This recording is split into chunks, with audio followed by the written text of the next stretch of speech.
देश नीति केवल सच्ची और पक्की खबरें। अगर जनता की भलाई करना रेवड़ी है तो ये रेवड़ी और बंटनी चाहिए, क्योंकि इसी देश में रबड़ी खिलाई जा रही है और उस पर सवाल नहीं उठता है। जनता के लिए 500 के सिलेंडर जब होता है, या किसान का 2 लाख का कर्जा माफ होता है, या किसान की एमएसपी ज्यादा करने पर बड़ी विवेचना होती है, सारा प्रबुद्ध वर्ग इस पर विवेचना करने लगता है, पैसा कहां से आएगा, फलाना कीजिए, ढमकाना कीजिए।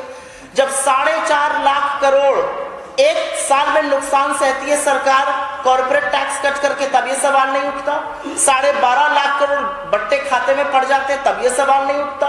10 लाख करोड़ माफ कर दिए जाते हैं, 90% एनसीएलटी में हेयर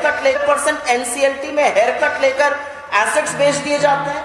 मुझे लगता है कि इस देश में अगर आप उसको रेवड़ी कहना चाहते हैं, जिसको मैं जनहित कहती हूं, ये रेवड़ी और रबड़ी की लड़ाई है और इसमें जीत तो रेवड़ी की होगी। और आपकी जहां तक बात है कि क्या ग्राउंड स्तर पे औद्योगिकरण नहीं होना चाहिए, कल कारखाना बिल्कुल होना चाहिए, ये पैरेलल है, ये कोई म्यूचुअली एक्सक्लूसिव नहीं है। हम ये नहीं कह रहे कि हम सिर्फ म्यूचुअली एक्सक्लूसिव चीजें करते रहेंगे। असलियत ये है, आज का डेटा है, आज का डेटा कि हिंदुस्तान में आर्थिक असमानता उस लेवल की हो गई है जो किसी टाइम के बरतानिया हुकूमत में होती थी।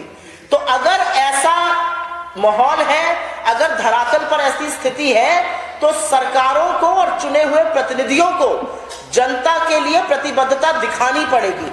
आपकी बात से मैं सहमत हूं कि कल कार बिल्कुल लगने चाहिए, लेकिन सिर्फ वो हो और ये ना हो, ये भी गलत है। और ये बात हर सत्तारूढ़ दल और विपक्ष का दल समझता है।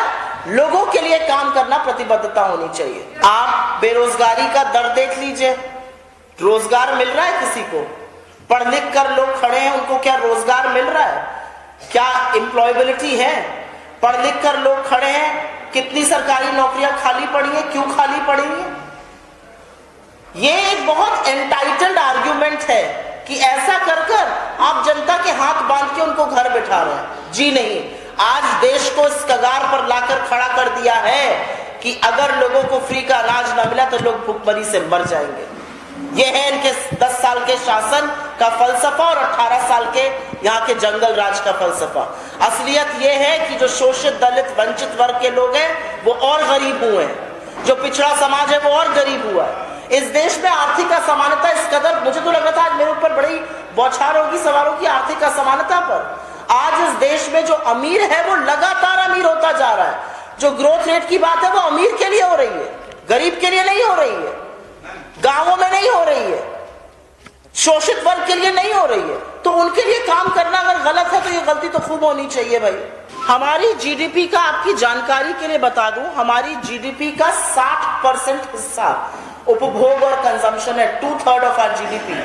और ये बहुत सिंपल, इसको वर्चुअस साइकिल ऑफ इकोनॉमी कहते हैं। अगर आप लोगों के हाथ में पैसा डालिएगा, वो ज्यादा खर्च करेंगे मतलब ज्यादा सामान खरीदेंगे, कंपनियां उस सामान को ज्यादा बनाएंगी मतलब ज्यादा निवेश करेंगी, जहां निवेश लगाएंगी वहां पर ज्यादा लोगों को नौकरियां देंगी, जितने लोगों को नौकरी आएगी उतने ज्यादा हाथ में पैसे आएंगे और उपभोग बढ़ेगा। ये एक वर्चुअस साइकिल है।